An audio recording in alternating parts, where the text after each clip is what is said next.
They say the most dangerous person in the room is the one who sits and listens. He thinks he's hidden his mistress well. I'm going to let him keep thinking that until the day I leave him with nothing but his secrets. I was holding his favorite 8th anniversary gift in one hand and a receipt for a secret apartment in the other. He wasn't just late for dinner, he was living a whole other life. I had spent the afternoon transforming our dining room into a sanctuary of 8 years of shared history. The table was set with the good china, a bottle of vintage Bordeaux was breathing on the sideboard, and a hand-lettered card sat propped against a small, velvet-lined box. Everything was perfect, until I picked up Patrick's blazer from the back of the chair to hang it up. A small slip of thermal paper fluttered out of the pocket. I picked it up, expecting a dry-cleaning claim or a coffee tab. Instead, the bold black ink felt like a physical blow to my chest. Harborview Apartments, Unit 214, rent $3,200. My heart did something strange in my chest. Not racing, just stopping and starting like a car engine misfiring. 8 years. I'd been married to Patrick for 8 years, and apparently, he had another home I wasn't invited to. Every instinct I had screamed at me to wait by the door, to thrust the paper in his face the second he walked in, and to demand to know who Jane was. But something stopped me. Maybe it was the clinical, cold certainty of that receipt.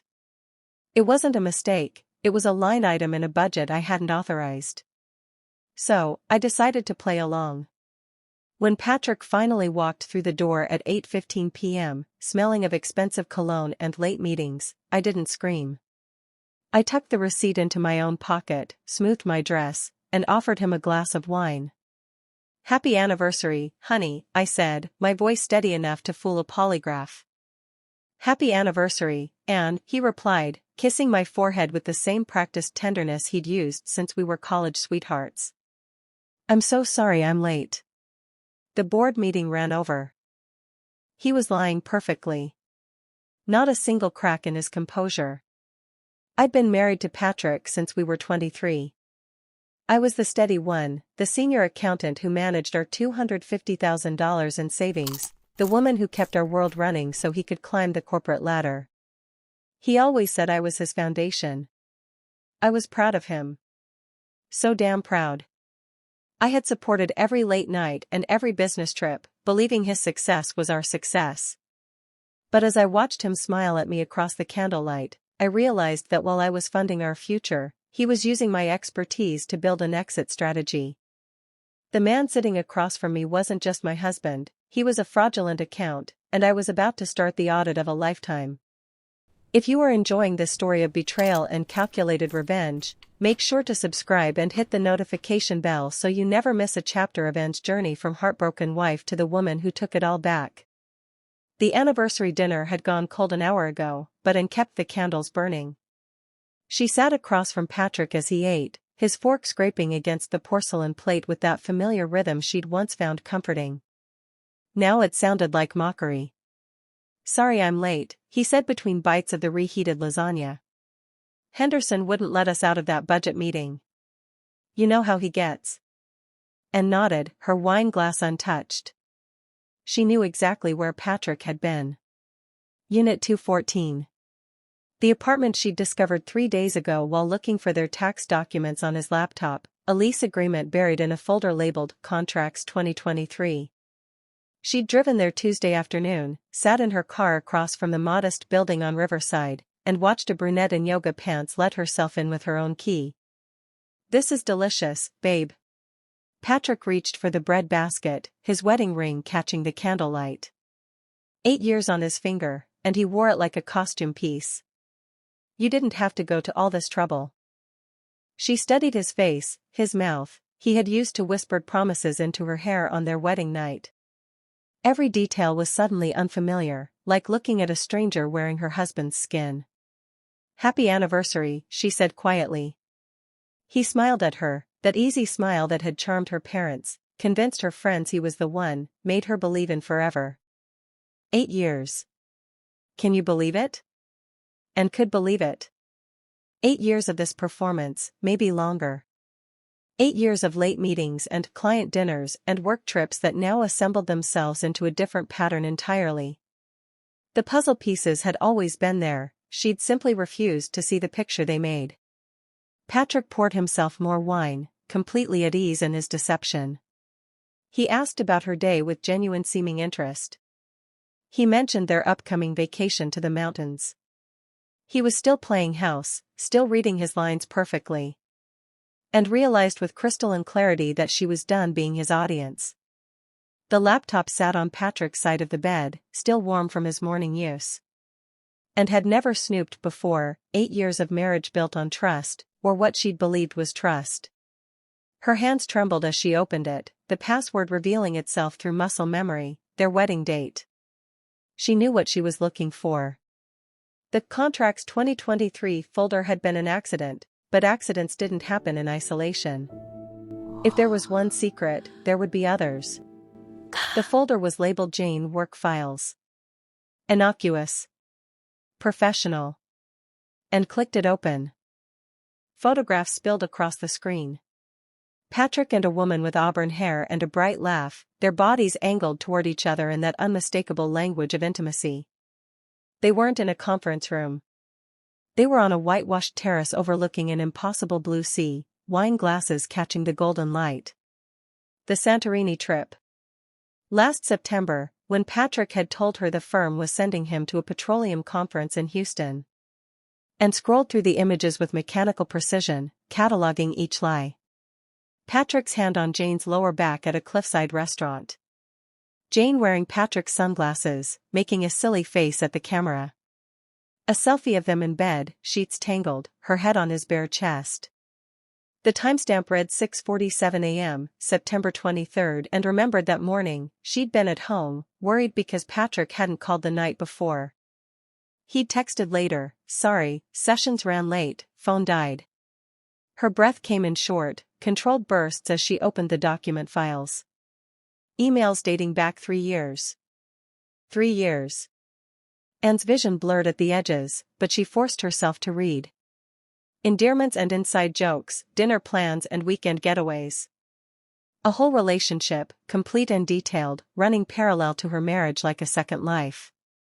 There was a video file. Anne's finger hovered over it, then pulled back. Some doors, once opened, could never be closed. She backed out of the folder and cleared the browser history with practiced clicks. The devastation would come later, she knew. Right now, she needed facts. Evidence. Documentation. Because somewhere between the photos of Santorini and the 3-year timeline, Anne's grief had crystallized into something sharper. She was done being the woman who didn't know. The silver key was taped to the underside of Patrick's desk drawer, discovered only because Anne had been searching for the warranty papers on his laptop. She'd pulled the drawer out completely, and there it was, small, unremarkable, attached with a single strip of masking tape like a spy's dead drop. No label. No explanation. Just a key that didn't fit any lock in their house. And held it up to the afternoon light streaming through the study window. The metal was warm in her palm, recently used.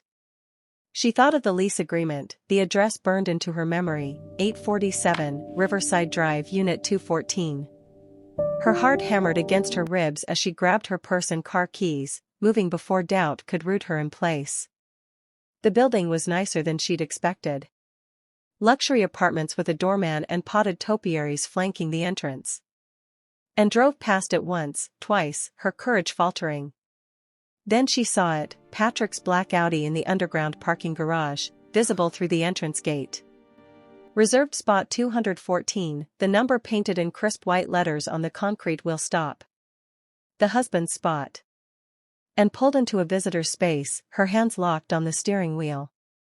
She watched the elevator doors, half expecting Patrick to emerge, but the garage remained still except for the fluorescent lights humming overhead.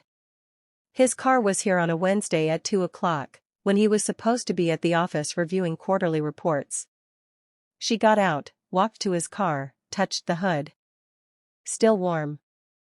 The key felt heavy in her pocket as she moved toward the elevator. She could go up. She could use it. She could see with her own eyes what 3 years and a secret key had built. But standing there in the concrete dimness, and realized she didn't need to. The car told her everything. The reserved spot told her everything. This wasn't an affair, affairs were hurried and hidden and cramped into stolen hours. This was a second life, complete with parking privileges. And walked back to her car with measured steps, slipped behind the wheel, and carefully placed the key in her purse. She would put it back exactly where she'd found it, taped beneath the drawer. Because Patrick couldn't know that she knew. Not yet. And used the key on Thursday afternoon, when Patrick had a client lunch scheduled until 3. Her hand shook so badly it took 3 tries to unlock the door to Unit 214. The apartment smelled like him. His cologne, his coffee, the particular scent of his skin that she'd woken up to for 8 years. But underneath it was something else, jasmine perfume, unfamiliar and sweet. She moved through the space like a ghost. The living room was tastefully decorated, better than their own home. Cream-colored sofa, abstract art on the walls, a bookshelf filled with titles Patrick had never mentioned reading. A life curated for someone else. The bedroom made her stomach turn. The red silk dress draped over a chair, expensive, elegant, still holding the shape of another woman's body. And picked it up with 2 fingers, let it fall.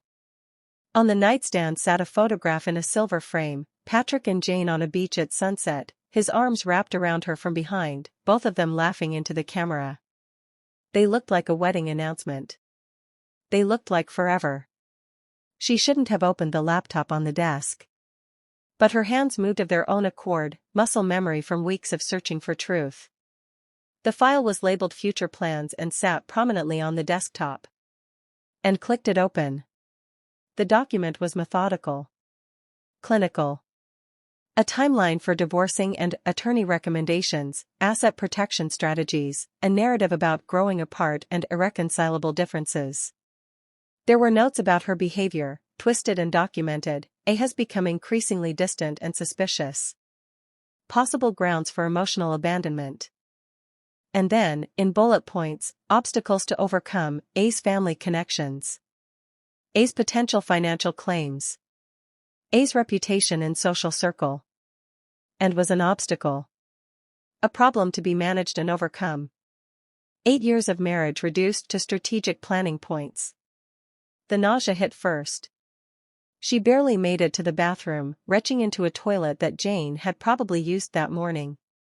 When the heaving stopped, the sobs came, deep, violent sounds torn from somewhere primitive. She collapsed on the cold tile, her body shaking with the force of her grief. Then, as suddenly as it started, it stopped. And stood up, wiped her face, and looked at herself in the mirror. Red eyes, mascara streaked, hair disheveled. She looked destroyed. She felt done. When she got home, and spread the bank statements across the dining room table like a crime scene investigator laying out evidence. 12 years of marriage, 8 accounts, every transaction waiting to tell its story. This was her language, numbers didn't lie the way people did. She started with the joint savings account, the one they'd built together for their future. The balance should have been close to $400,000. It sat at $147,312. Anne's pen moved across her notepad with surgical precision. She cross-referenced statements, traced transfers, followed the money through its careful migration from their shared life into Patrick's private accounts. $5,000 here for business equipment. $12,000 there for client entertainment. $23,000 for investment opportunities that never materialized. The furniture store charge hit her like a physical blow. Restoration Hardware, March 15th of last year. $18,000 for a cream-colored sectional sofa. And remembered that weekend, Patrick had told her he was playing golf with Henderson. She'd stayed home, sitting on their old couch, the one with the fraying armrest she'd asked to replace. He'd said they couldn't afford it yet. The jewelry purchases were itemized with dates she recognized. Jane's birthday. Their anniversary, not Anne's anniversary with Patrick, but his anniversary with Jane. Valentine's Day, when Patrick had given Anne grocery store flowers and apologized for being too busy to plan anything special. That same day, a $4,000 charge at Tiffany's. Anne's hand didn't shake as she tallied the numbers. $253,000, funneled systematically out of their marriage and into his second life. Her bonuses from the firm. Her inheritance from her grandmother. The tax refunds she'd carefully managed and invested. All of it redirected to furnish an apartment for another woman, to buy her gifts, to build a future that explicitly listed and as an obstacle. Financial infidelity. The term sat in her mind with perfect clarity. In their state, it was legal grounds for divorce with favorable asset division. Patrick had been planning to divorce her on his terms, painting her as distant and difficult. But Anne had something better than a narrative. She had documentation. Anne closed the last statement and stacked the evidence in a neat pile. The rage that burned through her was ice-cold and absolutely focused. Patrick had made one critical mistake in his 3-year deception. He'd stolen from an accountant. Margaret Chen's office sat on the 42nd floor with floor-to-ceiling windows overlooking the city. And had chosen her carefully, top-rated divorce attorney, known for representing Ron's spouses, expensive enough that Patrick would never suspect and could afford her. But Anne had opened a private account 3 days ago and transferred exactly $50,000 from a retirement fund Patrick didn't know she'd been managing separately for years. Mrs. Harrison. Margaret extended a hand, her grip firm and assessing. Please, sit. And placed the USB drive on the polished desk between them. Everything's on here. Bank statements going back 8 years. Photographs from his laptop. The lease agreement for the apartment. Screenshots of the future plans document. Email correspondence spanning 3 years. Video evidence of his car in the reserved parking spot, time-stamped and dated. Margaret inserted the drive into her computer, and her expression shifted as she clicked through the files. Professional neutrality gave way to something sharper. She let out a low whistle. Mrs. Harrison, in 23 years of practice, this is the cleanest case of marital misconduct I've seen. She turned the screen toward Anne. You documented everything. Financial infidelity, adultery, dissipation of marital assets, and, she clicked on the future plans folder, premeditated strategy to defraud you in divorce proceedings. He literally wrote down his plan to manipulate the narrative. Can we secure the house? Anne's voice was steady. The house, the remaining savings, reimbursement for the $253,000 in misappropriated funds, and likely spousal support given his intentional depletion of marital assets. Margaret leaned back in her chair. Does he know you're aware? No. I've been playing the dutiful wife. Anniversary dinners, morning coffee, asking about his day. A smile flickered across Margaret's face. Good. Keep playing it. I'll file next week with a motion for immediate asset freeze and exclusive use of the marital home. We'll serve him at his office, maximum impact, minimum warning.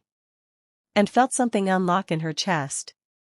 For weeks, she'd been drowning in Patrick's deception, suffocating under the weight of what he'd done. But sitting in this office with her evidence organized and her attorney smiling like a shark scenting blood, and finally understood what power felt like. One more thing, Margaret said. The apartment lease is in his name only? His name only.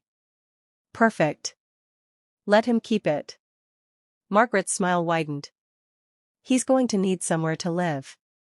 And set the table with their wedding china, the Lenox pattern her mother had insisted they register for. She'd made his favorite meal, pan-seared salmon with asparagus, the recipe she'd perfected over 8 years of trying to be the wife he wanted. 2 wine glasses sat waiting, filled with the Cabernet he'd brought home last week, probably guilt-purchased after a particularly intense session at Unit 214. The papers would be served tomorrow at 10 a.m. Margaret had confirmed it that afternoon with barely concealed glee. But tonight, and wanted this moment for herself. She heard his key in the lock at 7:30, right on schedule.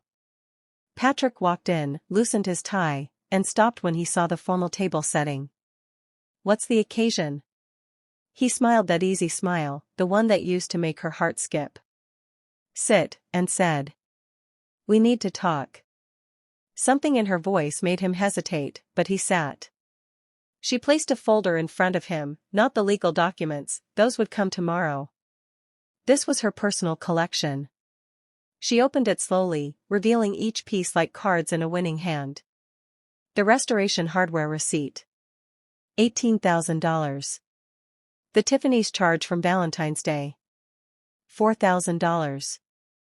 The photograph of him and Jane on the beach, looking like newlyweds. The screenshot of future plans with her name listed under obstacles. Patrick's face drained of color, shifting from confusion to recognition to something approaching panic. His mouth opened, closed, opened again. Anne. Don't. Her voice cut through the air like a blade. I'm an accountant, Patrick. Did you really think I wouldn't notice $250,000 missing? Did you think I wouldn't find the key taped under your drawer? The laptop you left unlocked? The reserved parking spot with your name on it? He reached for her hand. She pulled away. I can explain. You listed me as an obstacle. Anne's laugh was sharp and humorless. You stole my inheritance to buy furniture for her apartment. You used my bonuses to take her to Santorini while telling me we couldn't afford to fix our own roof. It wasn't supposed to, his voice cracked. I never meant for you to. To find out? Anne stood, picked up her wine glass. Here's what's going to happen. Tomorrow at 10 a.m., you'll be served with divorce papers at your office. There's a motion for asset freeze, exclusive use of the marital home, and full financial disclosure. You have receipts, Patrick. I have documentation. She raised her glass in mock toast. The accountant always finds the missing money. And didn't go to the office to watch Patrick get served, but Rebecca from accounting texted her a photo. Patrick standing in the conference room, papers in hand, face ashen while Henderson and 3 other partners looked on. The firm took a dim view of associates who misappropriated marital funds. It suggested questionable judgment with client money too. By noon, Anne's phone buzzed with a message from Margaret, asset freeze approved. All joint accounts locked pending discovery. He tried to withdraw $40,000 this morning. Declined. And sat in her newly quiet house. Patrick had collected his things the night before, stuffing clothes into garbage bags while she watched from the kitchen doorway, and imagined the moment Jane discovered the money had stopped flowing. It didn't take long. The call came at 2:15. Patrick's number. And didn't answer, but the voicemail he left was frantic, desperate in a way she'd never heard him before. And, please. Jane left.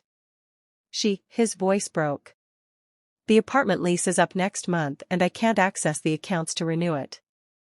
The firm is asking questions about my personal conduct affecting professional reputation. Henderson wants a meeting tomorrow. Please, we can work this out. I made mistakes, but we can.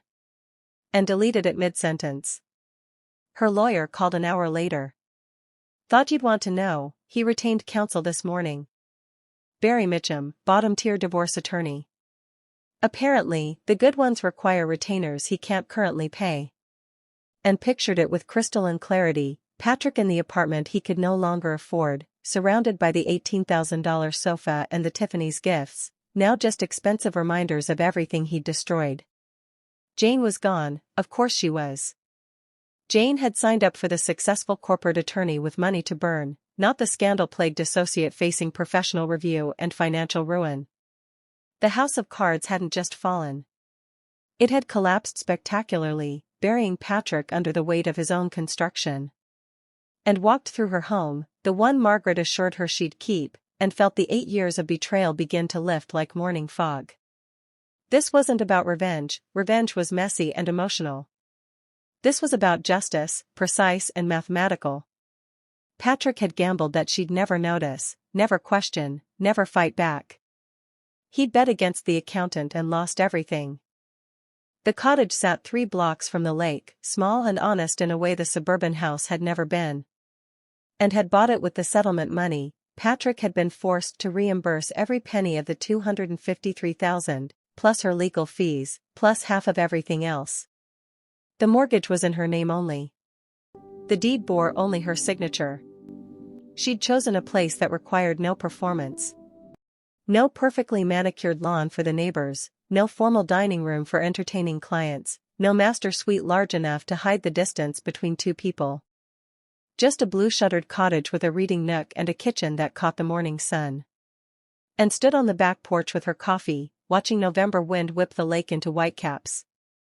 6 months since the divorce finalized. 6 months of learning who she was without Patrick's lies creating the architecture of her days. Her phone buzzed in her pocket. She pulled it out, saw the email notification, subject line "I'm sorry" from Patrick's address. There was a CC to Jane, apparently they'd reconciled after all, drawn back together by the mutual wreckage of what they'd done. Anne's finger hovered over the message. She imagined the contents, explanations and justifications, perhaps genuine remorse twisted through self-pity, the kind of apology that asked for something in return. Forgiveness, maybe. Absolution. Understanding. She deleted it without reading. The lake stretched out before her, gray and vast and indifferent. It didn't care about 8-year marriages or secret apartments or $253,000 spent on someone else's future. It just moved, constant and true, following laws that never shifted. And had started running in the mornings, her feet finding rhythm on the lakeside path. She'd reconnected with college friends, the ones she'd slowly lost touch with while playing the role of Patrick's wife. She'd taken on new clients at the firm, her reputation for meticulous financial investigation suddenly in high demand among women who suspected their own husbands of creative accounting. The wind shifted, bringing the scent of water and winter. And finished her coffee and went inside, closing the door on the cold. Her home smelled like the lavender candles she'd always wanted but Patrick said gave him headaches. Her furniture was secondhand and mismatched and chosen entirely by her. Everything here was real. Everything here was hers. And in the silence of her truth-built life, and finally felt like she could breathe. Thank you so much for watching Anne's journey of discovery and strength. If you found this story as gripping as I did, make sure to give this video a like and click the video on your screen right now to watch another story on our YouTube channel. Don't forget to subscribe and hit the notification bell so you never miss a video.